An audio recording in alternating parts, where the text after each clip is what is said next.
guys, this is a new setup because I moved and it's kind of different because am I in focus? Are we in focus is the issue.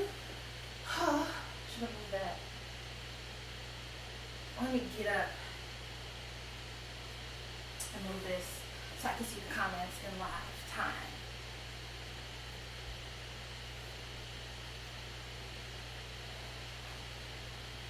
Alright, everybody let me know.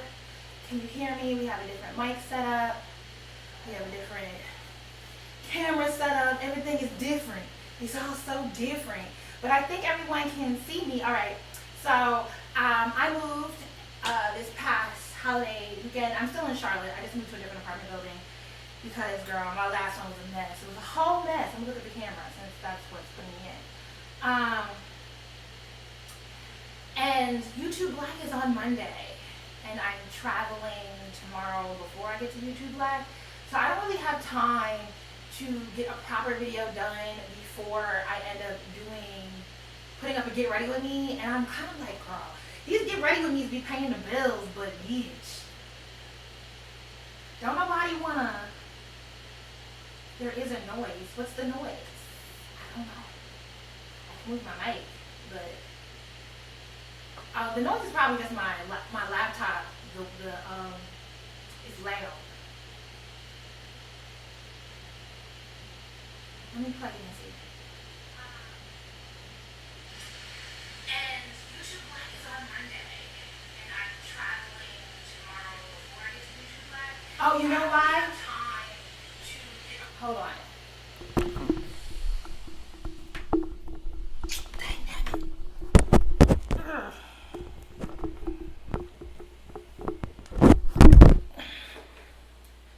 Sorry, I think it really is just my, oh, I knocked this. Sorry, it's going a little hectic. Why is it, oh, the cord. Hold on, y'all.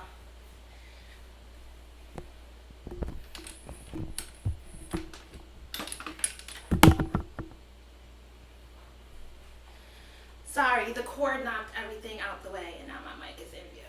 There we go. Okay, I think we're good now. But it is just my, yeah, the fan on my, I'm sorry for all this, girl. It's been hectic. But the fan on my laptop was actually recalled, and I need to take it to the Mac store to get a new fan system put in it. But the problem is, like, I won't have my laptop for a whole week. Girl, we gotta get work done. We ain't got time for all that. So it's just meant to be loud. The fan is loud as hell. That's because I have a mic right through my H4, right through my laptop, and I think it makes my audio quality overall better, but I didn't realize the compressor was picking up sound from my,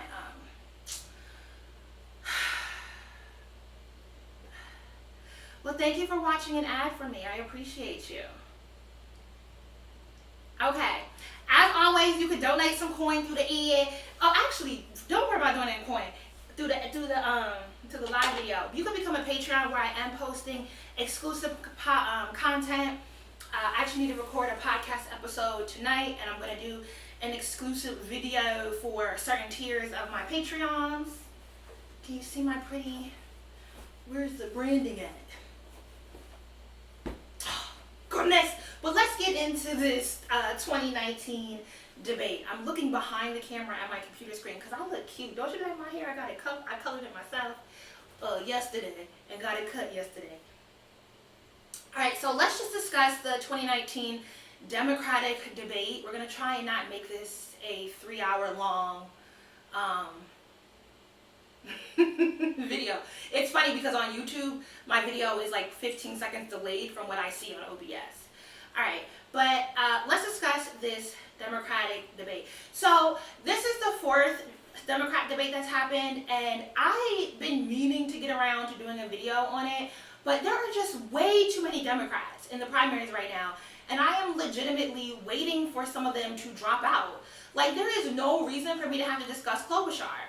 Amy Klobuchar is a senator, I believe, from Minnesota, somewhere in the Midwest. She has been noted on the Hill as being very not nice to her staff. She's had a very high turnover rate. She has thrown staplers, made people eat salads with spoons. like been very disrespectful to people that work for her. And so you can't be seen as a person who is unkind to your staff and be running in this election cycle where we have very progressive Democrats that are in line with a large swath of American society, and the narrative around you is how much of a bitch you are. Like, drop out, Amy. Don't nobody want to see you. Tom Steyer is like the magical Christian. You know, there's a book called The Magic Christian about this wealthy white man who literally is a billionaire and just throws money. He doesn't care how much money he throws at something, but he likes playing pranks on people. And he will throw as much money as he wants at something. And so Tom Steyer has basically bought his way into the Democratic primary, and I think it's kind of ridiculous. I don't mind hearing him talk shit about other billionaires as a billionaire. Hey, why, how you doing? But I don't need him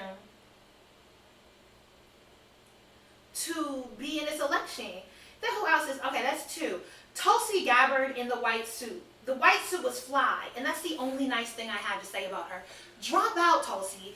Matter of fact, I listened to a whole podcast the other day. It was an hour of Hillary Clinton talking, and I have never in my life spent that much time listening to anything Hillary Clinton said, right? That much time.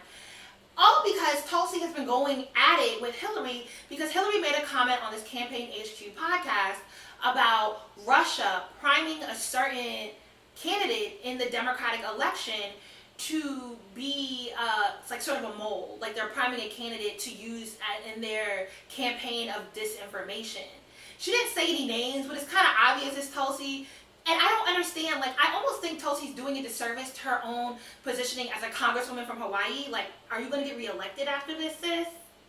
Because now the whole thing about her meeting the Syrian president or dictator, whatever you want to call Bashar or Assad, whatever nigga, that dude, and not backing down from it.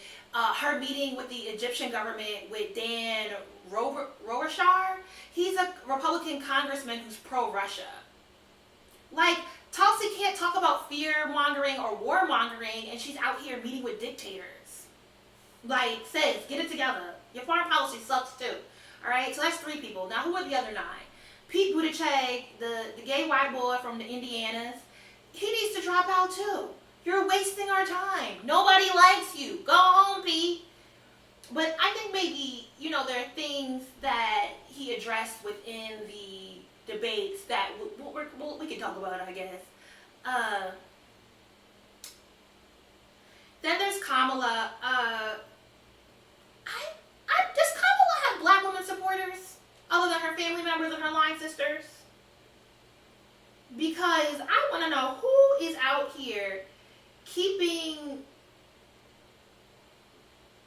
Kamala in this election cycle. Elias comes through all the time, and he's a Patreon supporter. Bruh, he don't never leave no comments. He just drops the coin. Thank you. And then there is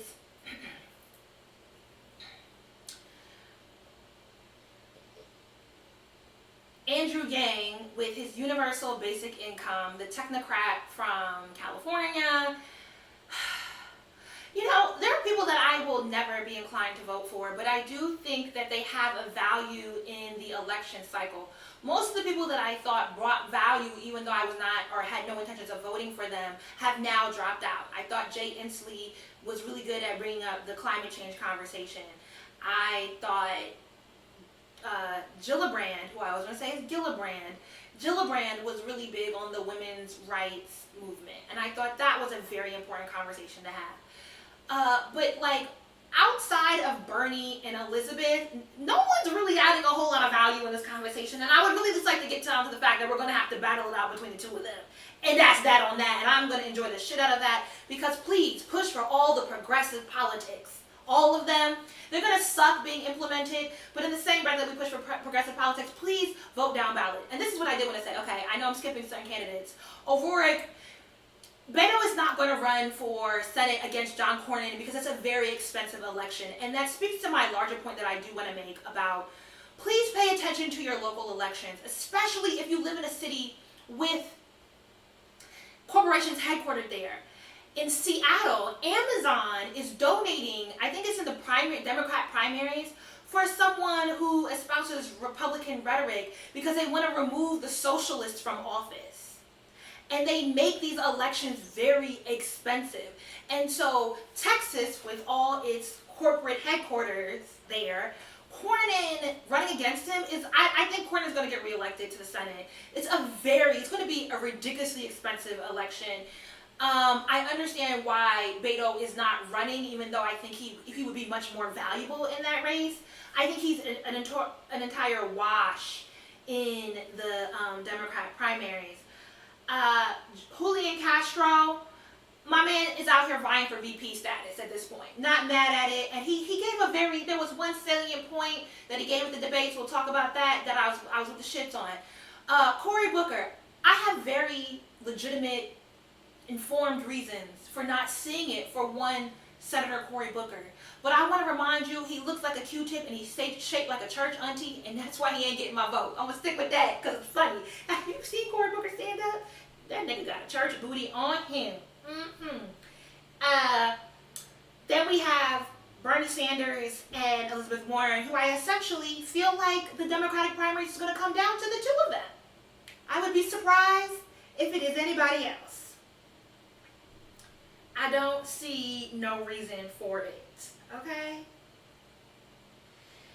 My thoughts on the actual debate. This debate was long. It was long, and there wasn't very much interesting that happened during the debate. I would like us, again, I just can't say this enough, I would like us to get down to at least 4 candidates. A lot of people need to drop out. And I would like us to also be having the conversations about what is happening on Louisiana State just had a huge election, right? And the far right won. We cannot be sitting here, whether you are pro-Bernie, whether you are pro-Elizabeth, and be hoping for progressive politics and thinking that any federal law that can plausibly get passed if we take a hold of the Senate, because we still have to hold the Senate with the presidency in order for this progressiveness to happen, unless we're just going to executive order our way into Medicare for all and then have the next GOP person undo all of that, girl. No. We need states.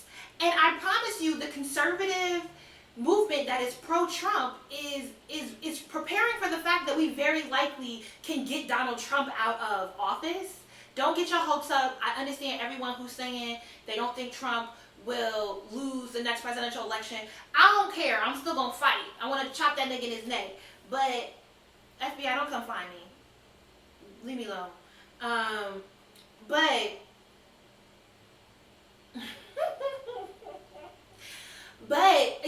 my point is, the state elections are going to be crazy. There's a special election coming up in Dallas, House County 100, which is pretty firmly Democrat. House State Senate seat 100. A special election coming up because that's who went to be the Dallas mayor. Louisiana just had an election. Seattle has an election coming up. There's all these elections happening. If you live in a state that is controlled by the GOP, please, the Democrats are going to work themselves out for this primary. Still pay attention, girl. Please be engaged. Everybody. Girl, boy, they, them, you. Everybody, please be involved. But your local elections, there is no Medicare for all with most states having Republican governors. It's just not going to happen, okay? Doesn't matter if Bernie makes it and lives another 8 years. Doesn't matter if Elizabeth, furthers her calling it a framework. Look, it's your governor, your state legislator. I cannot say this enough. I don't know if I'm making sense. Am I making sense? Somebody tell me I'm making sense. Okay? I'm really stressed. Let me pull up my actual notes on this debate here now and get into. Okay. Biden was a hot ass mess. I keep forgetting about him because he too definitely needs to drop out, and I'm a resident of 302. I still file my taxes as a resident of 302. Don't want to tell the IRS. But as a former resident of Newcastle, Delaware, Joe, drop out. Joe's senile. Joe is making it look really bad for the fact that we are very likely, if we can get a Democrat in office, we are very likely to have one of the oldest presidents after having one of the youngest presidents. We're going to have one of the oldest presidents in office after Donald Trump, potentially.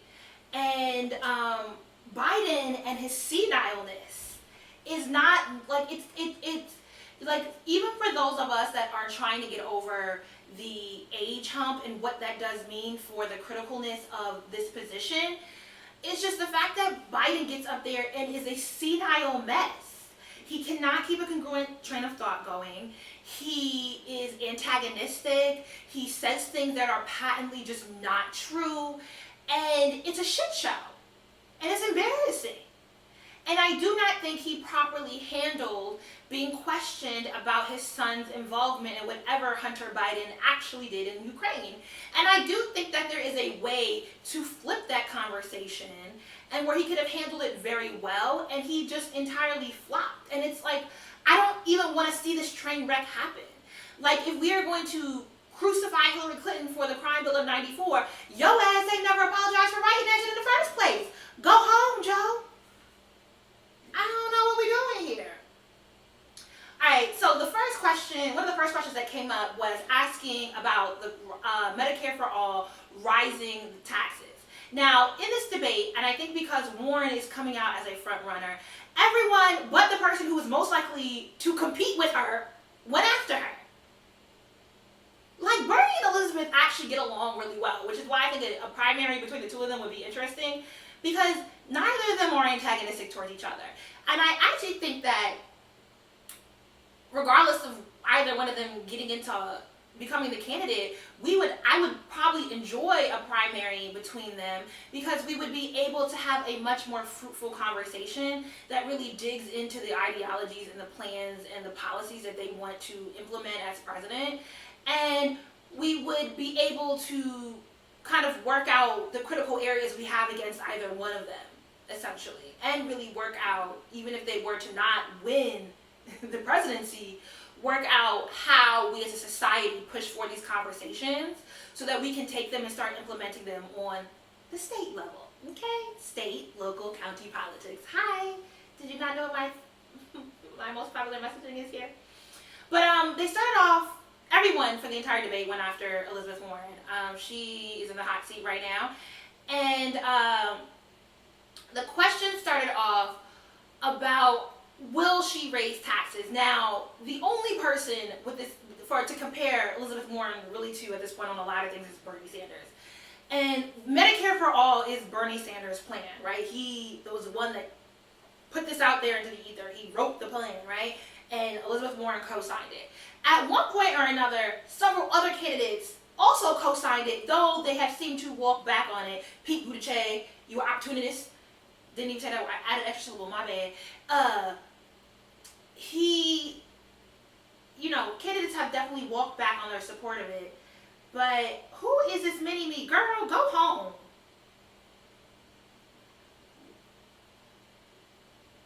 You ain't got nothing to say. How do I, remove her?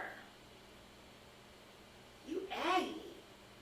Girl, just detracting. I can't even see what none of the conversation is. Sorry. I hope that removed it.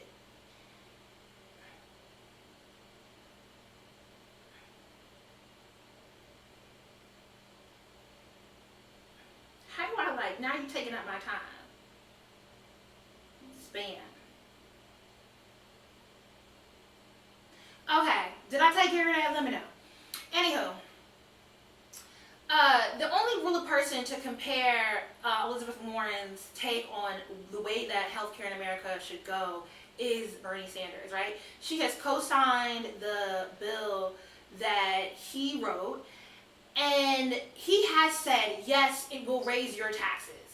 Now, Elizabeth, and I think this is an area where people definitely have criticisms of her. The word is not how she equivocates. It's how she kind of will, in some people's eyes, she is talking around things. I personally think she's being strategic because she just does not want to give Fox News a soundbite. And I don't fault her for it. Because it's disingenuous to even ask about taxes when the entirety of the healthcare plan doesn't actually rely on taxes. Your taxes are one part of the larger cost that you pay for a healthcare system that most of us are largely kept out of. So I don't think she's being disingenuous or not answering the question when she says your cost will lower, because the final sum of it all, your taxes plus the fees plus whatever, is the actual cost. When we're talking about healthcare, it is a cost analysis of healthcare. So why are you trying to break apart that cost analysis and only focus on taxes as some sort of boogeyman, when most of us can't even afford or have the access to the preventive health care that we would desire? I mean, I don't even think most Americans understand what a full sweep of preventive health care would actually look like. Like, have you ever been to an ENT? I'm not trying to wait to get dementia because something was wrong with my ears in my 30s.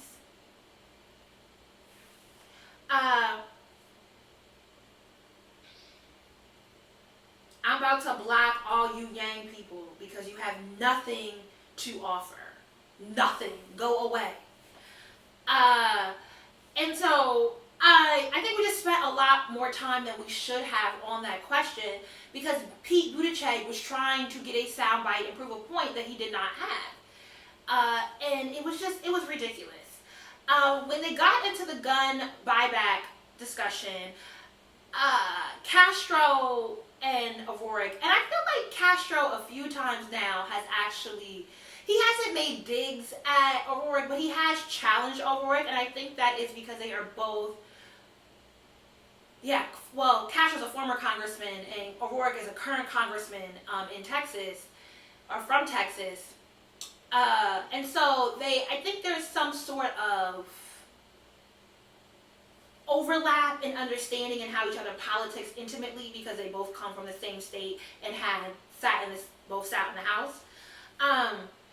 But the gun conversation started because O'Rourke has put out and said messaging about wanting to take away people's guns, and that he was going to do not only a buyback program, but also do like a federal regulation to take back guns. And Castro's team has been reading Twitter. You've been reading the theory and the 106 characters of Black Marxist Twitter. And he made a very salient point about mandatory gun buyback programs and invoking the police and going to people's house would directly put Black people's lives in danger. And I do think there is a very complicated conversation to have in this 2A commentary. Even as a person who is very much so anti-guns, a lot of my Black family members own guns. It does not make me comfortable. I have definitely uttered in the past week or so that I would like to just act like you don't own a gun. Let's not talk about it. I don't want to know about it. I don't have anything to add to it. And so, how do we have this discussion about who has the right to own any sort of gun, and the way in which that a lot of this gun violence conversation has further maligned the Black community. Right? It's even, the quizzical history of the 2A, the Second Amendment in the first place, is that at one point in time, Reagan was pro-gun laws because of the Black Panther Party during his tenure as governor of California. But then he becomes a president, and the NRA buys him out, and we really are a country of everyone has the right to have guns but Black people. And then Black people's lives get put at higher risk because they invoke their right to the Second Amendment. And, I don't think it's as a clear cut of a conversation as you think it is. Y'all are having a whole other conversation in the comments. Well, I'm going to get through my thoughts on this here debate and then come back to y'all.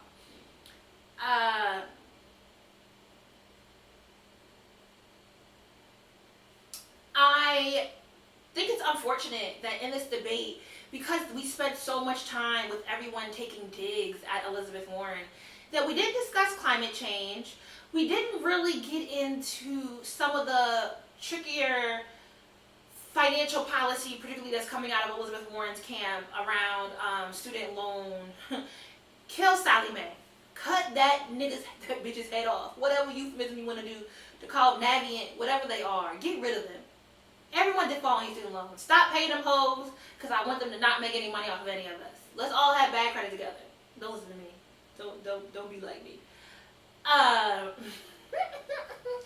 But we didn't talk about that. We didn't talk about climate change. We didn't really get into a whole bunch of conversation about the broader foreign policy. I think there are.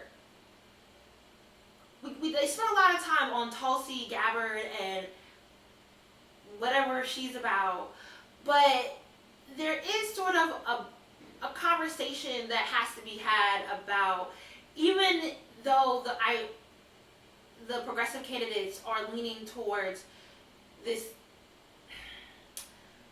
I don't know, because my thought on this, I just stopped myself mid-sentence, right? Every time I think about foreign policy in the United States, right, because I have interacted, I've had a homegirl who works for the State Department. When I was in Ghana, I spent a lot of time with people who worked at the embassy, who were civilians working for the military. And you do realize that the people who sway these decisions, the people that inform the federal government, the executive office on how to make decisions, have much different, not that maybe the end point isn't extremely different from us, but the way that they get to that end point and the way that they understand the wars and the conflicts that America is currently involved in is quite different from how we as everyday people understand it. And so I do think at some point we are going to have a more difficult conversation again with the potential Democratic candidates about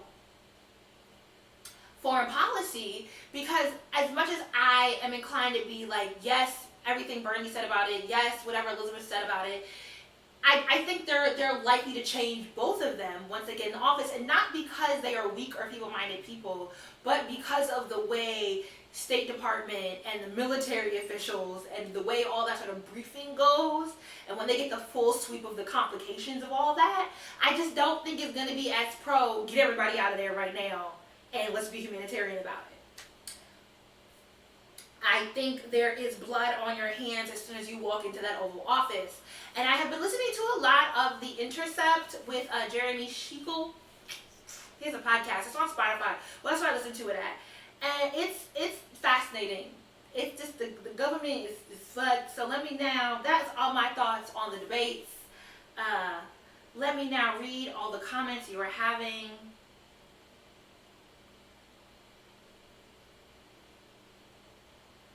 Y'all are having a whole conversation about canceling student debts is inequitable. Canceling student debts is not inequitable. It's not. The government is not funding itself off of our paying back student loans.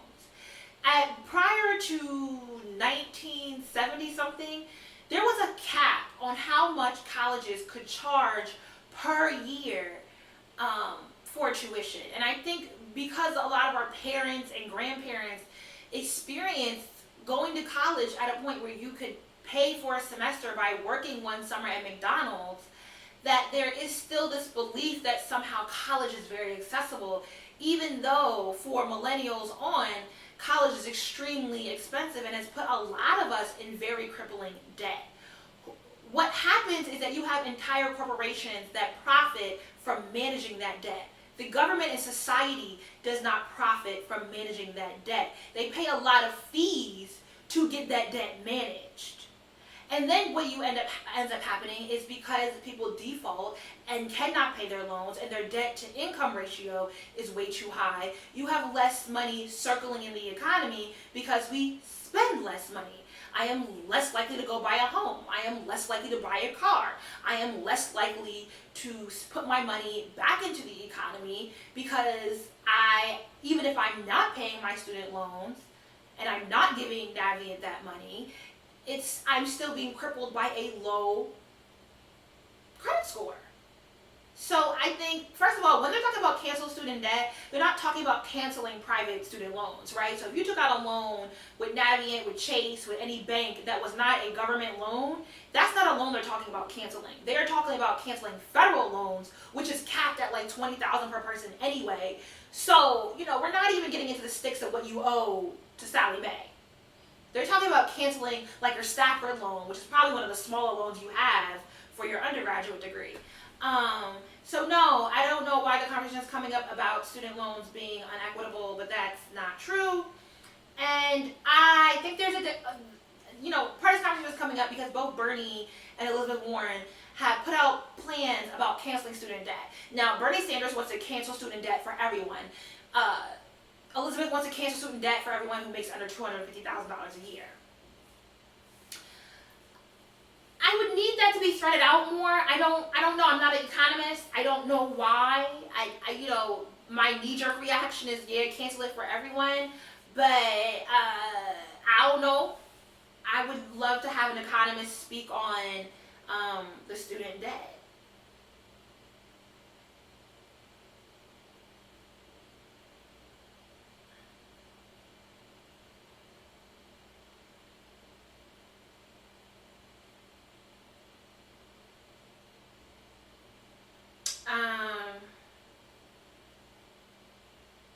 I don't know who Ken B319 is, but please don't be in my comments trying to shame people for taking out student loans.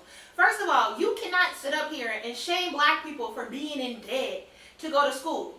Because we have universally, in the entire diaspora, been sold on the idea that education, and particularly higher education, was our way out. We have been sold on the idea that we would be more successful, that we would be able to evade racism, that we would not be that nigga on the corner if we went and got degrees. There is a long history of black people being told that they need to go to college, and then charging them excessive rates to go to college and putting them into this debt, but telling them that there are no longer quality jobs that are accessible to you if you ain't got a higher degree. So it's like this hamster wheel, you know what I mean? Like, people got duped. And at the point when you're 18, 19, when most of us are going to college, people aren't really breaking down how these loans accrue, what the laws and policies that are changed. A lot of us had parents, again, who were able to go to college, and college tuition you could pay by working at McDonald's. That you also have parents who, up until a certain Joe Biden made it to the Senate, you were able to get rid of your student loans during bankruptcy. The laws have changed within our lifetime that have made this debt more damaging, which is why you now have this generation of people who took on this debt. And it's like, well, why did they know when they signed up for this? Because the laws weren't this way when we signed up, for one. Two, nobody educated us societally on how the laws were changing and how that impacted us as consumers of education. But everyone was telling us that if you did not go to college, you would end up barefoot and pregnant or slinging crack on the corner. Nobody was talking about the crack epidemic like they were talking about the opioid epidemic. Nobody was talking about decriminalizing drug use and rehabilitating people. We were shaming people. We were very much pro-jail. We were very much pro-incarceration. We were very much pro-surveillance and policing. And then we tried to, protect the children that we still had left by telling them, go get an education.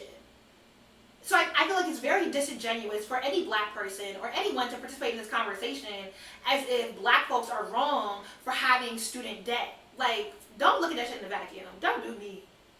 I don't know, man. What else y'all talk about?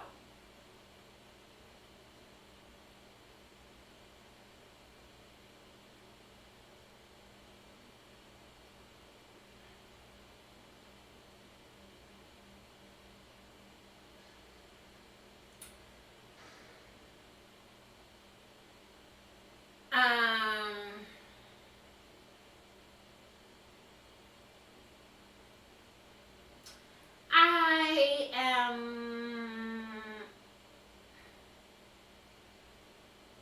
trying to figure out what else y'all talk about. Because we done veered off. How long we done been? Oh, we only at 30 minutes. Okay, we did good. We can give like another 10, and then we're going to log off. I think there was something else in the debates that I skipped over. But they did talk about jobs a little bit. I do think there is a big conversation to be had about AI and artificial intelligence. I don't know that we are having it in the debates in a productive manner. I don't feel like that conversation is productive, because I don't know that general society really understands what's happening with artificial intelligence. And I think the conversation, just for me, is skewing a little too far in the abstract. I do think that there is, a lot of the candidates talked about quality jobs, and I do think there is a salient point in that you do not want people, what's happening in society is that there are jobs, but the nature of jobs has changed, right? Which is part of why we're also having this healthcare conversation. It's because a lot of people now are contract workers, and they're getting paid. I have friends who are making a lot of money, and they're contract workers, and it's not the same job security that comes with being a salaried employee as there does come with working through a third-party agency and being a contract worker. Like Google, I think maybe like 60% or something of their staff, and we're talking about corporate staff, is through contract agencies. And what happens is they can fire at will. There's not the same sort of HR coverage and processes and bonuses that happen if you work directly for the company. And so as we do push towards more progressive politics that would either tax corporations, put more of a burden on corporations to take care of their employees, that, you want to make sure that they're not finding these loopholes by saying, oh yeah, we're progressive and we're pro all these progressive policies, but we're going to find a loophole out of implementing these progressive policies within our own corporation by employing everyone as contract workers. And even beyond that, you don't also want people to just go back to work and just have work and it's shitty jobs, right? Like there is no safety net, there is no, what's the quality of a job? Do I work a job that allows me to take care of my children, not just financially, but can I pick my kids up from school? If my child gets sick, does me staying home to nurse my child put me at risk of losing my job? If someone ends up in this current healthcare structure, and one thing we don't talk a lot about and I've tried to address this, that movement that tried to attack me about marrying wealthy. There's a lot of people that don't understand this conversation about how easy it is to go under if someone, not even yourself, but someone ends up in the hospital, right? Like I'm in that Brandon Build with Arsha Jones group on Facebook who owns Teas in the Trap and the Mambo Sauce, and her husband just passed away at 46, right? And I was thinking like, that shit is so real. How many of us know black men that have like suddenly died way too young? Like it's not as uncommon as it should be. And how many of us know people across the spectrum who have ended up not in the hospital at late 80s, 90s, but have ended up in the hospital in their 30s and their 40s and their 50s and 60s for an extended period of time? And what you need in the hospital, you need an advocate. Do you know that if one of your intimate family members ends up in the hospital, somebody from your family needs to be able to sit in the hospital with them to ensure that they get proper care, to ensure that whatever everyday surgery they're going for, getting their tonsils removed, having an artery unblocked, a hip replacement, a knee replacement, whatever passe thing we think they're getting done, to ensure that they're getting proper, especially if they are black. There was a report that came out about Novant Health in Raleigh-Durham, which is the primary health provider in North Carolina, about children, black children dying because they were going into the doctor for standard procedures, and they did not have, not that their family wasn't the advocates, but the hospital was not treating them properly, and they were covering it up. Bruh. Do you understand what it takes for a job to actually be of benefit to a person in which they can economically, solidify their foundation for themselves and their family. And there are just so many things that can come and knock someone out. And so I think when we are discussing, we just don't want to have jobs, right? Because Amazon can create hourly jobs. Then we fall into this thing about, well, this corporation is going to come into my town, build a huge factory here, and Louis Vuitton, Moet Hennessy, LVMH just opened that factory 30 miles outside of Dallas. Trump came to the ribbon cutting. The pay to make a Louis Vuitton bag starts at $13 an hour. There are no health benefits. They had an issue with people working in non-conditioned buildings in North Texas, non-air conditioned, no AC buildings in North Texas. No, I don't want those kind of jobs. And then what happens is you have these corporations come in, they get tax breaks, they get all these concessions to build in those cities, and then they influence the local politics.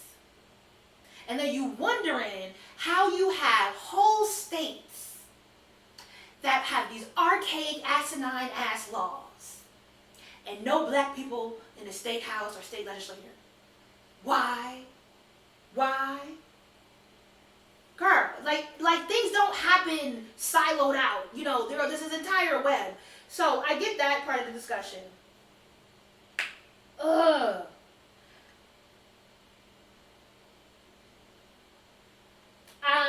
I will post the article on the community page. If you look up, man, it came out in like the New York Times. There was this quite a few publications wrote about it because it had to do with like the nurses in the RDU area. And it's crazy because RDU is known for its medical research because of Duke. But like a black child went in to get her tonsils removed and ended up dead. And they were kind of like investigating this whole how does a child go in for a very standard procedure and end up dead? And there was a group of doctors actually sat down at the hospital headquarters, whatever. Basically the story ended up coming out because a group of doctors got together and wrote a memorandum saying what their issue was and saying that I think the issue was that kids were being prescribed for surgeries that were unnecessary. And it was just kind of compounding the situation. It was a mess.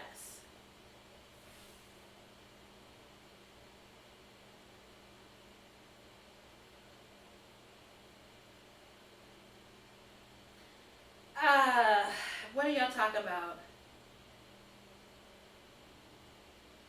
How do you feel about the need to pick a respectable candidate? Are Dems picking the person that can beat Trump, and who could be the best? You agree only Biden can win it. All right, Biden need to go and take his ass home and play with his grandkids. That's what Biden needs to do. I don't believe in... I think there's a historical precedent that tells us pushing forth the electable candidate is a fallacy. Because electable often means old white man. Electable often means who will the white people approve of.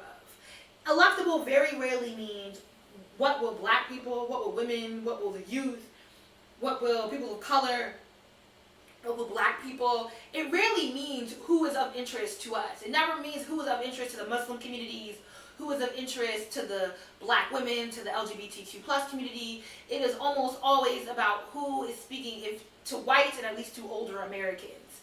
And who technically do vote at a higher rate than our generation. So no, I don't believe that there is such a thing as electability. And I think a lot of what we viewed as electability prior, historically, has been turned upside down. But also, I think Donald Trump there's no way y'all can convince me Donald Trump comes across as electable, even though he won the electorate and lost by 2 million popular votes. So no, I don't, and I think I honestly think when it comes across the board, I'm kind of remiss that we have gotten to a point where there really is only two political parties. Because there is no way to run as a third-party candidate in this election successfully because of the way money flows, because of the way the structure is set up. But I do think on the state and local level, you can definitely invest in third-party candidates, and I hope that we would encourage people to not feel the need to get caught up in the Democrat establishment.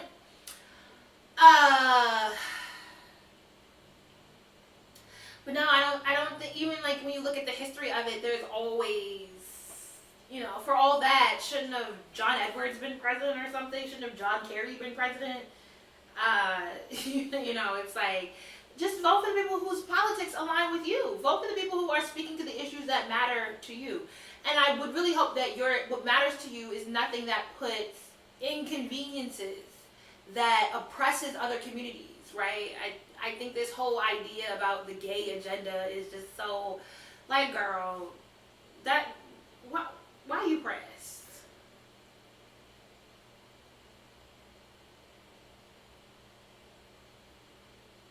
Somebody asked me, do I think reparations is just financial? I saw it because now somebody's talking about reparations would be punitive. How are reparations a punishment? I will never cap or cape against reparations. If somebody want to cut me a check because I got 4 black grandparents and I got no issue to prove my blackness, I might be a little yellow, but if bitch is black, I will take the check. Thank you. I don't personally believe that the best form of reparations is simply a check. I do believe that there will have to be profound structural changes so I will allow the reparations people to press for the reparations, and I will never stop you because we can work in tangent. But I also think people that are talking about quality of jobs, people that are talking about labor force and health care and education and school debt and housing and all that plays into, if we can get states, I keep harping on state elections, right? Because what made the 1994 crime bill so destructive was not simply that it was passed on the federal level. It was that, I believe California and Massachusetts maybe, already had similar laws in place. Like a few states already had like a 3 strikes you're out, similar sort of structure in the 94 crime bill, that the 94 crime bill was based off of. And then the crime bill happens, and that happens for federal crimes, and states replicate on the state level. Within the state legislature, they pass their own state laws to mirror the crime bill. So we talk about abolishing prisons, undoing mass incarceration. A lot of that conversation is happening on the federal level. Like, it comes up, Cory Booker and his whole I Live in the Hood, in Newark, New Jersey, where Boogie got shot. He has a point. But we are talking a lot about it on the federal level, but most people are in prison for state crimes. And so, again, everything comes back to the state. The state, state. I feel like you can give black folks a check and their state and county governments will find a way to take it away from them. But I do not feel that it's punitive in itself. But I'm absolutely never, ever going.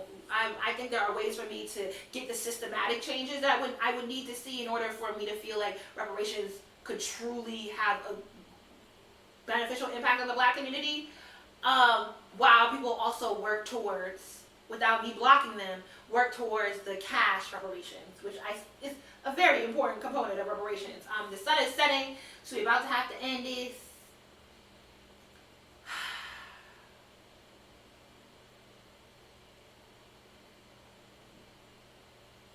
Where y'all at?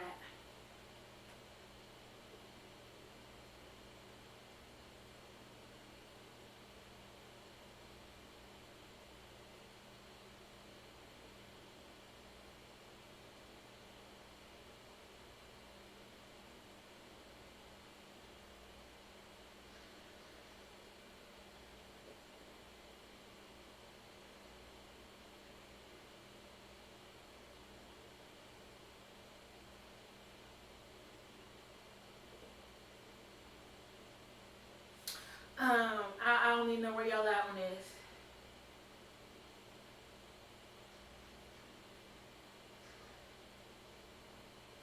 The live chats are meant to be an exchange of ideas, but I would like your ideas to be based on empirical data points.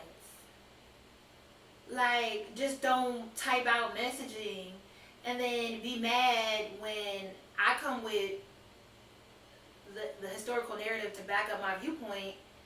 you know, if you want to disagree, please disagree based on facts. Hmm.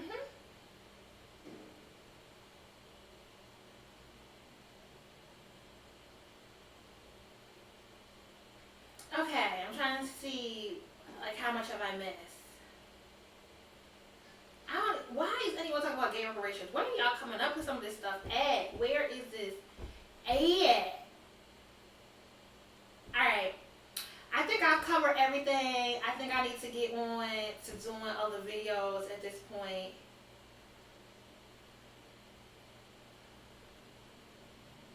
Oh, they did ask that really stupid question. I forgot. You know, I think I tapped out maybe like 3/4 of the way in on the debate. They wasted so much time on so much bullshit. I don't know why anyone's talking at a Democratic debate about Ellen and Bush. Like, first of all, it's a setup. There is no right answer to that question on a political stage. And you're pushing people to, like, equivocate about who they cool with or not. Like,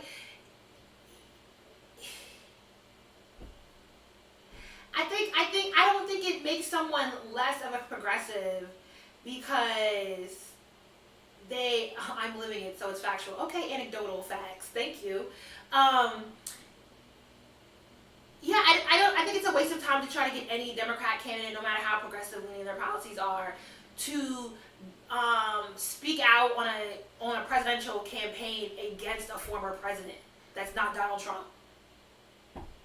I think they might speak out against the policies, but framing it around Ellen doesn't really allow for someone to get up and talk about how George Bush is a war criminal. And, you know, they have, 30 seconds to reply? So ain't nobody going to get into that conversation anyway. It was a whole waste of time. And it was just poorly done. There was one good debate. The debate that happened in Houston with the black lady sitting at the table, she clocked it. She did that. That was a good debate. This last one, mm-mm. But I do think I will be doing a video. Well, I know I will be doing. This is what I'm thinking. I'm going to do a whole series of videos that I think people antagonize me over, and which videos that I've been slow to do because I just feel like the comments are going to go to shit. I think I might do it like after Thanksgiving, going into Christmas, do like a roll of them. So, you know, y'all can just get all, not y'all, because my core audience, we like this.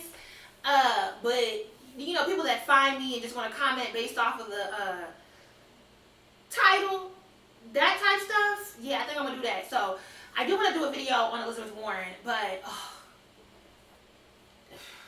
I don't even know why the conversation gets so, like, left with her, but I think I will. And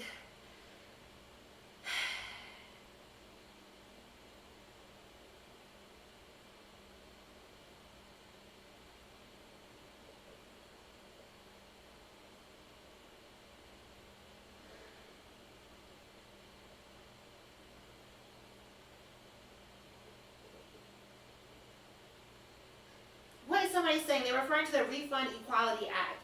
Elizabeth wanted to amend tax returns on the time same-sex couples were married to get federal tax refunds that hetero couples got. I mean, okay. Most gay couples that actually get married are in a certain tax bracket where they wouldn't really get federal income back anyway. So I'd have to dig into that because I have not heard of it. And I personally think if the IRS is paying back taxes to someone, that's not reparations. That's not actually reparations. Alright. I'm about to log off. Yes, Amanda Seals is talking about Patreon. And I'm going to log off because I need to get to my Patreon content. And you can join me over there for some exclusive content. I have a podcast that's hitting. We have exclusive video coming out for certain tiers. And all that money will go to funding the launch of the book club and my actual, factual, deeply researched, I have a title for it and everything, I just don't want to say it out loud yet, podcast that's coming sometime in the near future. Girl, we have so many things going on and I'm trying to squeeze it all in. So thank y'all for joining me. Thank you for everyone who's respectful, even those of you that want to come at me with the anecdotal points. I appreciate you too. You know, I don't mind when people challenge me. Thank you. Have a good night. Bye. I gotta get up and go see my ex. No, you're not. I'm gonna scoot this way. Bye.